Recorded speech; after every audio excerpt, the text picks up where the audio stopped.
జగన్ మాయ మాటలు చెప్పి గతంలో అధికారంలోకి వచ్చి వ్యవస్థలన్నీ చిన్నాభిన్నం చేశారని ఎమ్మెల్యే వనమాడి కొండబాబు అన్నారు. 2026 కూటమి ప్రభుత్వం ప్రవేశపెట్టిన బడ్జెట్లో రాష్ట్ర అభివృద్ధికి దోహదపడుతున్నందున ఆయన 2047కి స్వర్ణాంధ్రప్రదేశ్గా తీర్చిదిద్దేలా చంద్రబాబు కృషి చేస్తున్నారని తెలిపారు. గతంలో అండి ఎక్కడైనా పొరపాటు జరిగితే పలానా శాఖలో పొరపాటు జరుగుతుందని చెప్తే మా మీద తిరబడివారు. మా మీద తిరబడి కూడా కేసులు పెట్టడం, ఇంకోటి చేయడం, మీ మీద కూడా తిరబడ్డారు. ఈ రోజు ప్రభుత్వం మీరు చూడండి, చంద్రబాబు నాయుడు గారు ఎక్కడ పొరపాటు జరిగితే పలానా పొరపాటు జరుగుతుందని చెప్పి ఆయనే నిలదీస్తున్నాడండి. సరి చేసుకోవడం చెప్తున్నారు. అధికారులు ఎలా పనిచేస్తున్నారు, ఎమ్మెల్యేలు ఎలా పనిచేస్తున్నారు అని చెప్పి ఎప్పటికప్పుడు చెప్తున్నారు. పలానా 37 మంది సరిగ్గా పని చేయట్లేదు అని చెప్పి ఆయన ఇస్తున్నాడు. మీరు ఎప్పుడైనా చెప్పారండి పలానా ఎమ్మెల్యే సరిగ్గా పని చేయట్లేదు, మళ్ళా మంత్రి పని చేయట్లేదు జగన్మోహన్ రెడ్డి గారు ఎప్పుడైనా చెప్పారండి?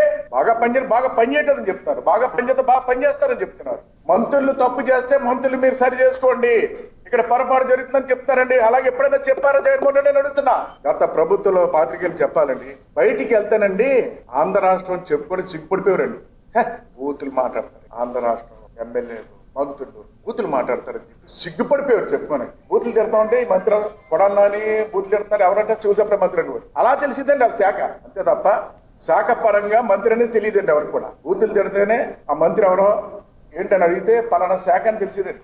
2026-27 బడ్జెట్ 3,32,205 కోట్లతో అభివృద్ధికి సంక్షేమానికి కూడా మరి భాగస్వామి ఇస్తూ ఈ బడ్జెట్ ప్రవేశపెట్టడం జరిగింది. ముఖ్యంగా వ్యవసాయ రంగానికి సంబంధించి ఈ బడ్జెట్ లో పెద్ద పీట వేయడం జరిగింది. వ్యవసాయానికి, సాగునీటి, విద్యకి, ఆరోగ్యానికి, పేద ప్రజలకి ఏది అవసరమో, పేద ప్రజల వాళ్ళ అభివృద్ధికి ఏది దోహదం పడుతుందో దాన్ని దృష్టిలో పెట్టుకుని కూటమి ప్రభుత్వం చంద్రబాబు నాయుడు గారి నాయకత్వంలో ఏదైతే మేము విజన్ 2047 నిర్ణయించుకున్నామో దానికి తగ్గట్టుగా బడ్జెట్ ప్రవేశపెట్టడం జరిగింది. మన గత వైసీపీ ప్రభుత్వంలో ఈ బడ్జెట్ కి అసలు వాళ్ళు విమర్శించే నైతిక అర్హతే లేదని ఈ సందర్భంగా తెలియజేస్తున్నాం. ఎందుకంటే వ్యవసాయానికి గాని, మౌలిక వసతులకు గాని, సంక్షేమానికి గాని మనం పంచాయతీరాజ్ శాఖకి ఎప్పుడు లేని విధంగా 22,000 కోట్ల రూపాయలు ఈ బడ్జెట్ లో కేటాయించడం జరిగింది. అంటే గ్రామ స్వరాజ్యమే అంటే ఏదైతే మహాత్మా గాంధీ గారు చెప్పారో, గ్రామాలు మరి అభివృద్ధి చెందితేనే రాష్ట్రం అభివృద్ధి చెందుతుంది, దానికి ఎక్కువ ప్రాధాన్యత ఇస్తూ